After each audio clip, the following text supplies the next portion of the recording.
Reflections with theologian Father James Bacik, lecturer and campus minister at the University of Toledo, Toledo, Ohio. I'd like to still put up John F. Kennedy as being a tremendous example to us, and a symbol, really, of public service, of one who came from privilege and thought that he should give something back to his country. And I think he stands there perhaps as a source of idealism for our young people today, and I'd like to at least try to tap that symbol so that all of us could get this better feel for how we can indeed serve our country. Joining Father Bacik in today's Reflections is Dr. Charles DiBenedetti, Professor of History at the University of Toledo. Today, Father Bacik and Dr. Charles DiBenedetti will discuss John Kennedy and public service.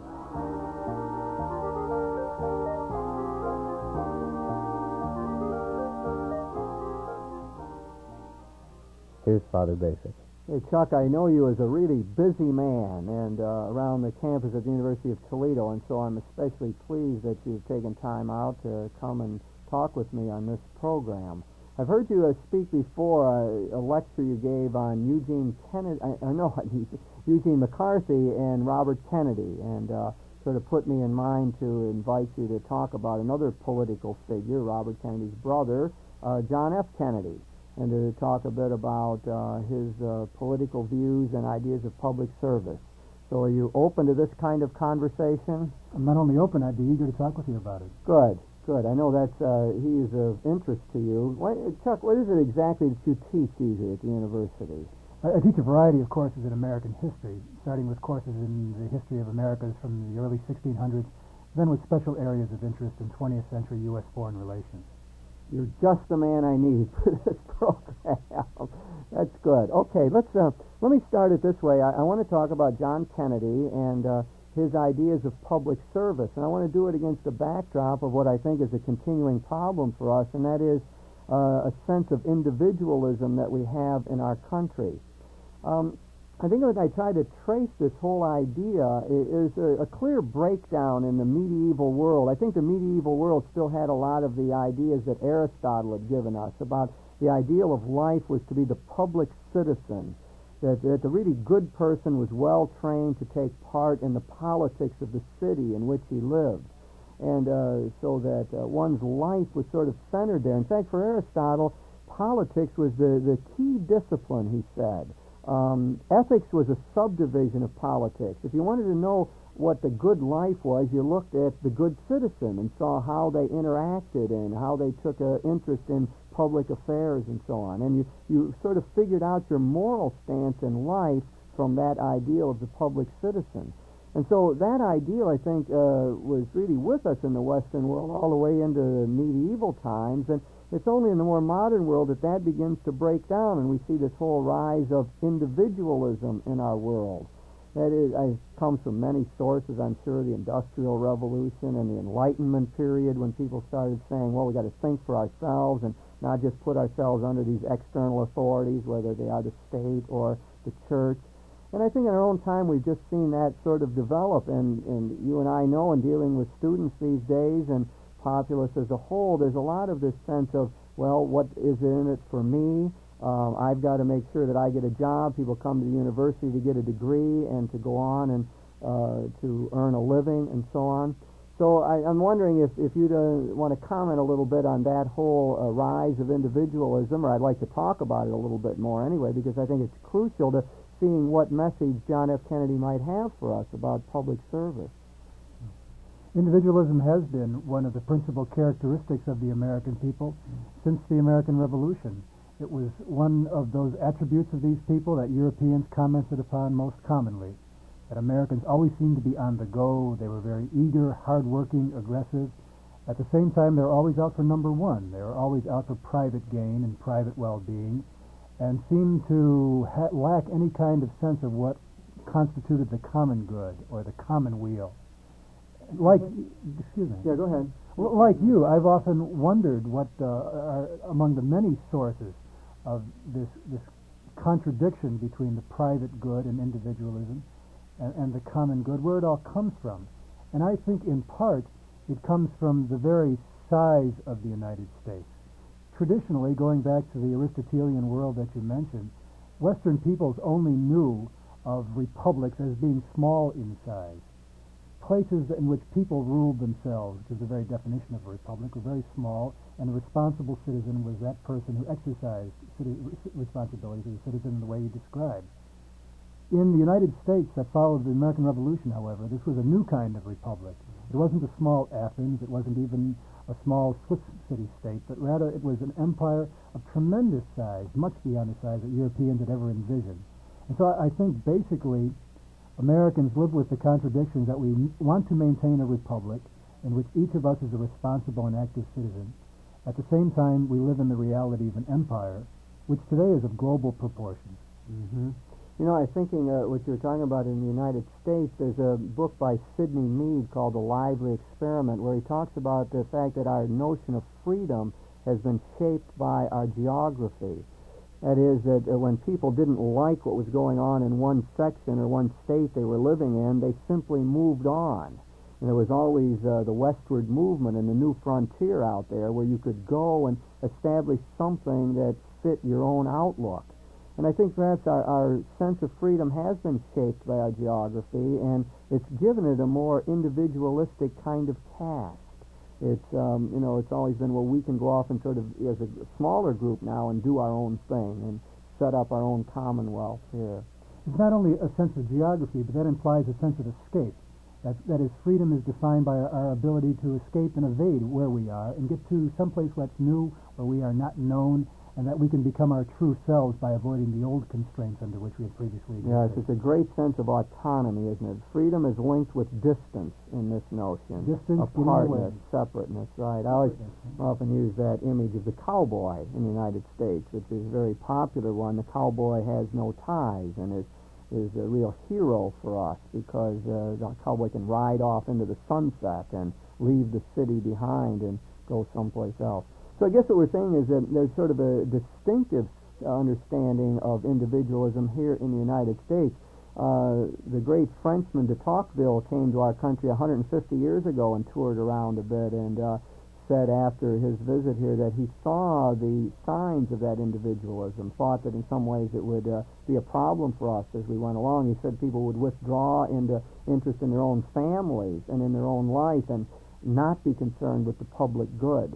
And I think perhaps we see that. I mean, will we get manifestations of that today in the fact the small percentage of people who vote in our elections?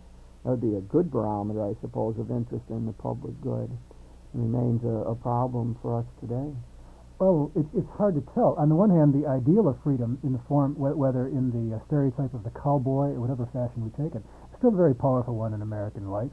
Americans know that generally we live in a free society, and we do stand by those ideals of individualism that historically have defined us. At the same time, modern politics is so massive in its implications. Its modern mass life is so overpowering that for a number of reasons people have chosen to opt out of the political process, while at the same time not denying their individuality.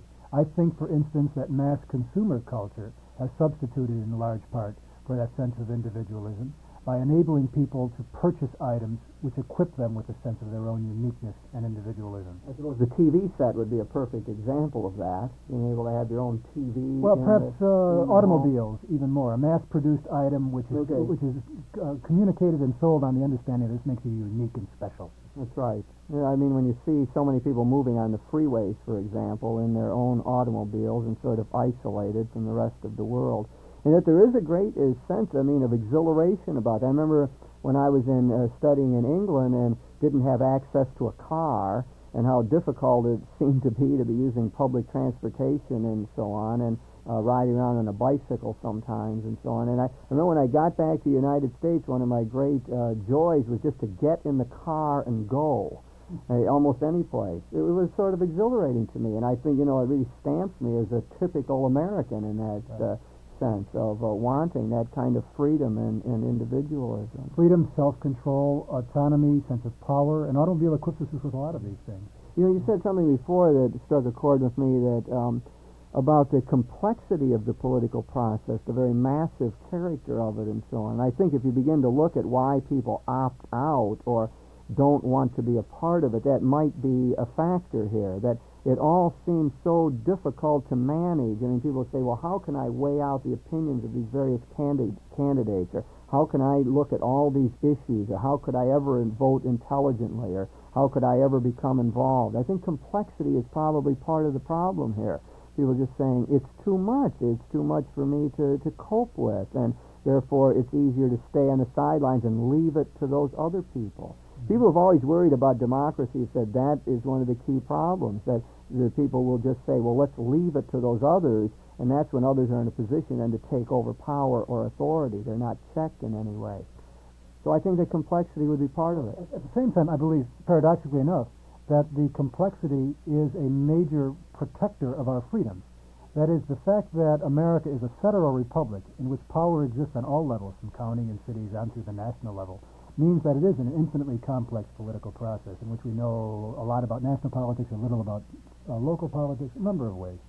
But because of its very complexity, this protects us against what the American founding fathers always knew to be the chief threat to a republic, and that was demagogues or tyrants, people who would deceive the people and trick them over into supporting them in their tyrannical ways. And people who could get all the power into their own hands. Yeah, that's the very definition of tyranny. Yeah, that's right. And I think that was the great wisdom, as I see it, of the Founding Fathers, to find a way to disperse power so that no one person could really grab that. Maybe we saw that in the impeachment proceedings against President Nixon, the way that the government functioned and finally came to a resolution of all this. If we could think of the way that problems like that would be solved in other parts of the world, it certainly wouldn't look as good in other parts of the world. I mean, we come off saying that the process works in that kind of situation. I think precisely because the power is diffused and we have our series of checks and balances. But it's predictably inefficient. This is part of the system that we accept, and this contributes to that complexity which intimidates so many people. Another thing that perhaps is a problem here is the whole idea that politics is corrupting, that to be involved in the public life is sort of messy. Politicians, I think, don't have a good rating in the public mind, and there really is a messiness about being involved in the political process or doing anything in larger groups, because you were often involved in trade-offs at that point. You know, we can't be ideologically pure. I mean, we can't get our way. We have to give in certain ways and compromise here and there. So we even talk about that as a great political art, being the art of compromising and getting things done. And I think there's a practical wisdom, I think, in that, if we wanted to look at it more positively than just saying, well, I'm weak or compromising. You could say, no, I've got practical wisdom where I know how to get things done. But the point I started out to make was that perhaps that people look down on the public life or a public service precisely because it seems as though that's a corrupting world, that somehow you're tainted if you're part of it. All politicians are just bad people. It seems to be the case, and I don't know why. Perhaps it's a uniquely 20th century phenomenon, because up right through the 18th and 19th century, Americans generally had high opinions of their politicians. Certainly they assumed that corruption existed within the system, insofar as they were good Christian enough to believe that human beings were corrupt. But at the same time, they had a sense that those people who were willing to sacrifice for the common good deserved some respect and deserved even levels of obedience and deserved the authority that accrued to them. In the 20th century, I don't know why we've lost this faith in politicians. It is. Well, I suppose that Watergate has had something to do with that in the public mind, and perhaps the media has something to do with it in terms of revealing to us the foibles and limitations of our politicians. We might be more aware of those than people were in the past. At least it gets more quickly disseminated.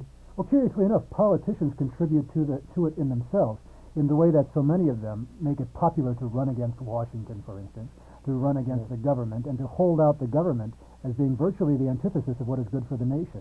We've seen that in the two recent elections, haven't we? Yes, we have, that's very interesting, yeah.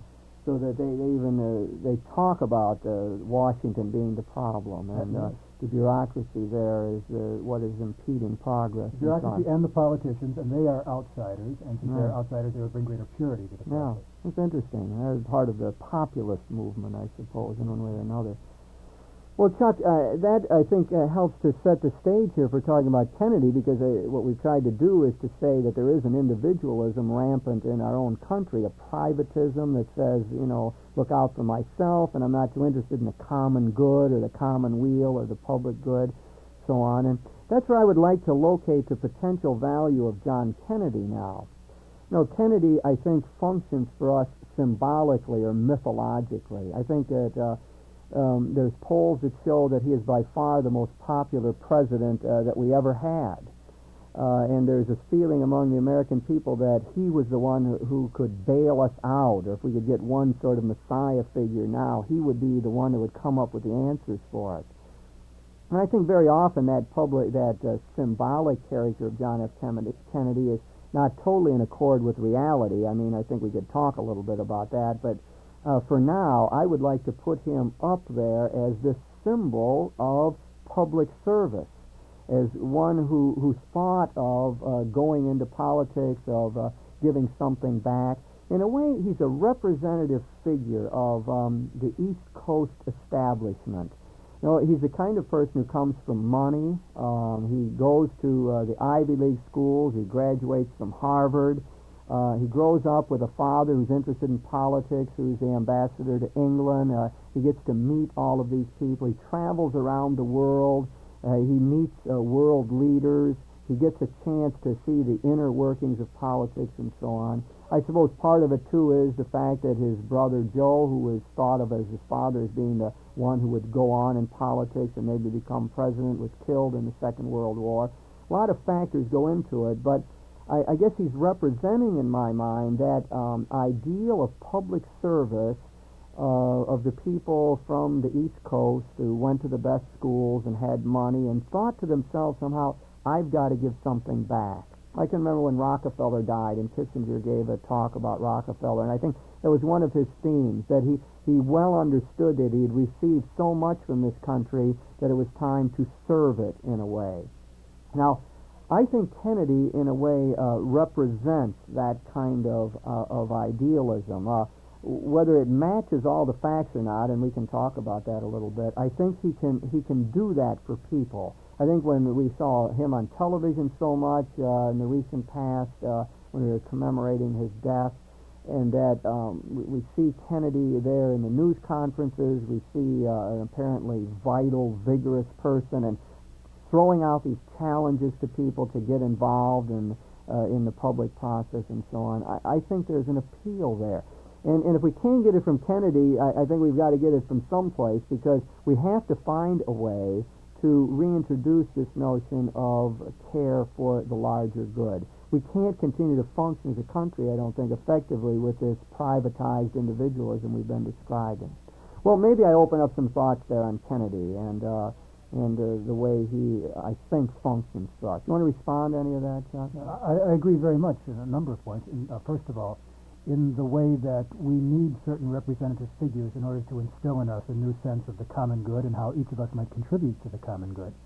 At the same time, I feel uneasy with using John Kennedy as such an idealized figure. I appreciate, on the one hand, the fact that he has come to uphold almost mythological powers over us, mostly because of the remembered vigor of his youth and of his presidency, which is, of course, has all been overlaid with a lot of romanticism over the years, as we forget the many shortcomings of his presidency.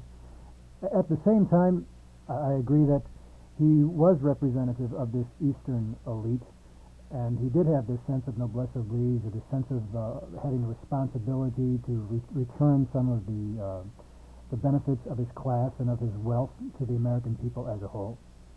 Yet, in my mind, all of this smacks too much of an invented natural aristocracy within an American democracy. All of this mythologizing of Kennedy and making him into an ideal public servant appears to me too much of an attempt to establish in what is a democracy a kind of aristocracy, an aristocracy of wealth, an aristocracy of privilege, an aristocracy of service, which, but in my opinion, contradicts some of the values of a living democracy in which each of us must contribute. I can see the point you make. One way it seems to me to be concrete is that it's getting so that only wealthy people can run effectively for office. That's one That, way, I mean, yeah. that's a way in which that becomes a problem. You have to have so much money to be able to do it and need that kind of backing. Although I think we make progress a little bit on that with the public funding for elections. I know Common Cause organization is making a gigantic push now, I think, to get public funding for the congressional elections. But in other words, there would seem to be ways that we could reform that kind of problem. I suppose you go back to Kennedy himself. When one looks at the historical facts, I well realize that his father had a lot to do with pushing him into politics and getting him ahead. I think that it's true, too, that he was a rather shallow politician in the beginning, that there was a lot of times in which he acted solely for the purpose of getting elected. And when you read the biographies of Kennedy, you seem to cut through a little bit of that mythology and the sort of symbolic character that he has. I think that there's a messiness about it, and there were trade-offs he had to make. There were times he made decisions that didn't seem to be for the public good, but more for advancing his own prestige and so on. But I guess I would end up arguing that when he got into the presidency and was learning the job, and he certainly made a lot of mistakes in learning, I think, but that he was moving forward in a way, and it's the thesis that Ted Sorensen advances in his own book on Kennedy, and which I guess has sort of been part of my own understanding of John Kennedy, and that is that he was growing in the job and was becoming more public-minded as he went along, and getting a broader vision and a better fix on the international order and so on. And in my mind, that begins to wipe out a little bit of the whole business of the pragmatism that motivated him maybe earlier in his career. I appreciate the fact that politicians, including presidents, have to make compromises, and they have to dirty themselves, they have to make trade-offs en route to power. But at the same time, I'd like to think that they, in the nuclear age, would know some things before they come into such a position of great power. In the Kennedy years, for instance, one of the ways in which he grew during his White House incumbency was to learn not to use nuclear threats so offhandedly. And he learned that as a result of the Cuban Missile Crisis of October 1962, the closest time in which the United States and the Soviet Union came to blowing one another up. And by my lights, while he did grow in office, this is a very dangerous way in which to use the office of a presidency in order to help people mature. Mm-hmm. Some of the things that he did, Chuck, in the office, I think perhaps help to symbolize this, and I suppose among all of those would be the establishment of the Peace Corps, which caught much of the idealism of that time. I think back to the origins of that evidently the ideas came from many different sources for him. He had read an editorial in the paper that indicated something along that line. Ted Sorensen had picked up some ideas and so on. But the Kennedy is the one that sort of pulled together this idea of this volunteer service of preparing people well, using their skills, and sending them to another country where they would be able to help the needy there and do so on their terms, learn their culture, their language, and so on. And boy, that really did inspire so many people. There were hundreds and thousands who got involved, and many people who have been shaped by that. I mean, I personally know people who are in the Peace Corps and have come back and continued their great public service here in this country now. They're different people as a result of their experience. I can remember writing letters of recommendation for young people that way who were just thrilled and excited about this chance to give of their time and energy. In other words, it seemed through that program he captured something of this spirit of public service and sort of promoted this and gave it a focus. And I think he did it with other programs as well, but that would be the one that would most clearly come to my mind. Something that's still functioning now and would be a good thing, I think. Well, I'm not so sure. I am confident that the Peace Corps did a wonderful job in lifting people's spirits and giving them a sense of purpose and focus, especially in the world at large. But at the same time, I think it was a typically hesitant Kennedy gesture, insofar as it served to distract popular attention from more grievous problems at home. Typically, for instance, volunteer workers in service to America, what later became VISTA, was not such a popular program because that ran into domestically entrenched systems of inequity within the United States that national administrations were not willing to address. At the same time, the Peace Corps program it was based upon a different notion of citizenship than the Founding Fathers had. It was based upon the idea that the people had a sense of service to the state, or had a responsibility to issue service to the state, and then the state had the power to distribute them according to the interest and will of the state. According to the Founding Fathers and de Tocqueville writing in the 19th century, the idea of good citizenship was people participating in running the affairs of their government from the local to the national level. It wasn't a matter of service, it was a matter of participation, it was a matter of involvement, it was a matter of voting, of writing letters, of attending meetings, and not packing bags and taking off for service for areas unknown in order to act in the name of service to the state. Mm-hmm. Yeah, well, I can see your point there. I think there's probably one way of responding to that is to say that the vision then given would be one much more of the international ordering of things, and Peace Corps would have helped us in understanding other cultures and interacting with them, and perhaps the framework for that is a sense of the interdependence of all countries. Maybe part of what we need to do is move beyond a narrow nationalism and think of ourselves as this citizens of the larger Commonwealth.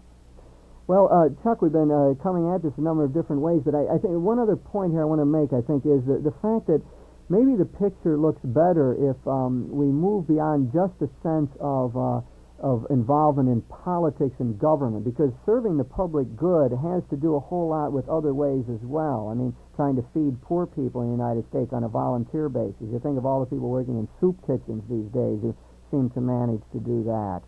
And so I think if we begin to look there, and I see a lot of idealism among our young people. Maybe they're not directly involved in the political process, but they are involved in serving in other ways. So we've highlighted this question of individualism, and certainly we see it in the United States. Unfortunately, we see it among the young people. We'd like to change that in certain ways, I guess, and give them a broader sense of things. We'd like greater participation in our government, more people voting, and so on. We have to keep pushing for that. I still, despite the kind of reservations you've put forward about Kennedy and his programs, I'd like to still put up John F. Kennedy as being a tremendous example to us, and he's a symbol, really, of public service, of one who came from privilege and thought that he should give something back to his country. And I think he stands there perhaps as a source of idealism for our young people today, and I'd like to at least try to tap that symbol so that all of us could get this better feel for how we can indeed serve our country.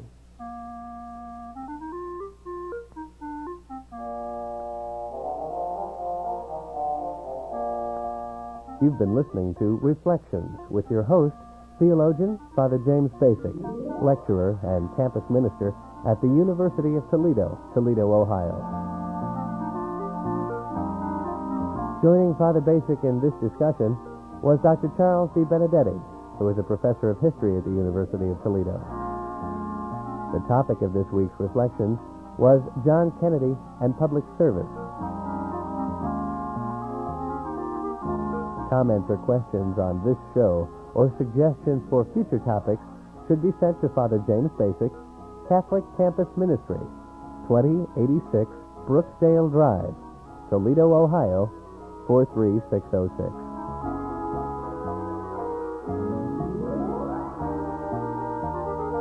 Funding for this program was provided by the Catholic Communications Campaign of the Diocese of Toledo.